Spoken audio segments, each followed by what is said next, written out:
Hi, this is a short video on how to remove the front bumper on a Boxster 986, 911, 996, and the 987s as well, very similar. A few little changes, but very similar process to go through. First of all, I've got to apologise for the light. It's extremely hot and sunny today, so hopefully the light isn't too bad in the video, but yeah, it's better than being in the rain. Now this is another video that I'm going to show you outside in, you've got a workshop, but not everyone has that facility. They can't have a garage that they can work in. So another repair on your Boxster that you can do on the driveway, or just some hard standing car park example if you've got one close to the house. So you don't need a fully equipped workshop to do these simple repairs. Okay, so I'm going to show you how to remove the front bumper. Second stage of this film is going to be how to replace the air conditioning radiators. So the bumper coming off is quite a common thing for people to do to clean out the radiators, to remove debris and that sort of thing. So we're breaking into two parts, removing the bumper, and then we'll go into the second part of the process, which is removing the radiators. So first thing to do is we're going to show you where all the screws are to access the bumper removal. Slam panel first of all, front of the bumper. You can see there's some tabs missing here and here on this one, which is quite common. Now they've got little plastic screw-in caps. Now these need to be rotated 90 degrees so that the cap is in line with the front of the car. And these are very simple. It's just a single slot, and then once that's in a horizontal position, then they can be removed and the cover will lift off. Now the cover is quite stiff, so it's normally tucked in behind the headlights here, so you need to just sort of force it from behind the headlight, and sometimes you see even worth pulling the rubber off because it sits underneath the rubber here, so it gets quite a tight fit. So once you've got those out of there, there'll be some screws underneath here, which are posi drive crosshead screws, quite straightforward. Then we go to the sides. Indicator, I don't know if you've had the indicators off at all before, but this is a simple way of getting the indicator off. Put your fingers behind it, simply pull, and it will snap out of place. You can see it's got a fixing tab here, which fits into the edge of the bumper, and a spring clip here. Now these get really dry, so I'm just going to pop this one off for a second.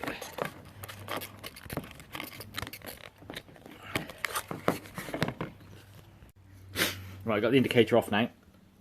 As I was saying, they get really dry, so this part of the spring here, this has to fit in behind in the plastic recess here in the bumper.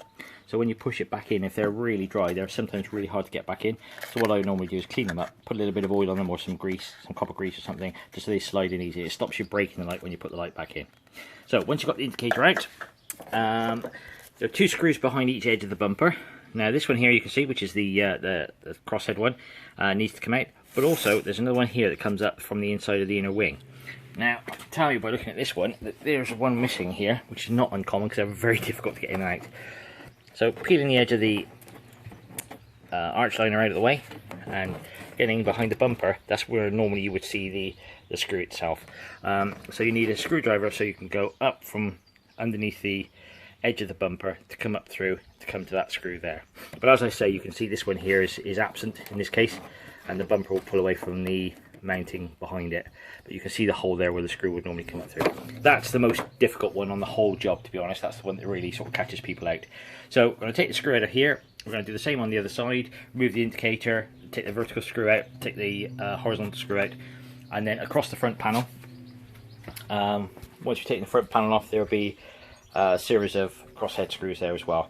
Once that's been done, we're going underneath, and there are a selection of crosshead screws. If I can just get the light in there for you. There we go. Selection of screws. That one there's freed off. That one, and over on the edges. Now on the corner, there's a little one here as well, which is a bit tricky sometimes. Now quite often these screws will be rusty, and they're quite difficult to get undone. But persevere, and they'll come undone. Worst case scenario is if you need to use a pair of mole grips on them, then you can use a pair of mole grips. But normally they will come undone with a little bit of perseverance.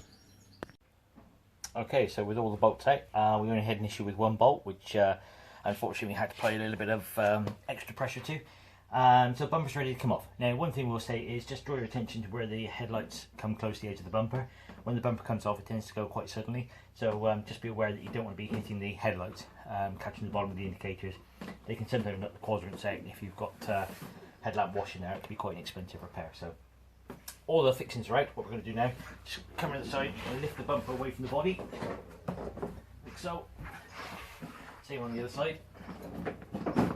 And gently start to lift him off.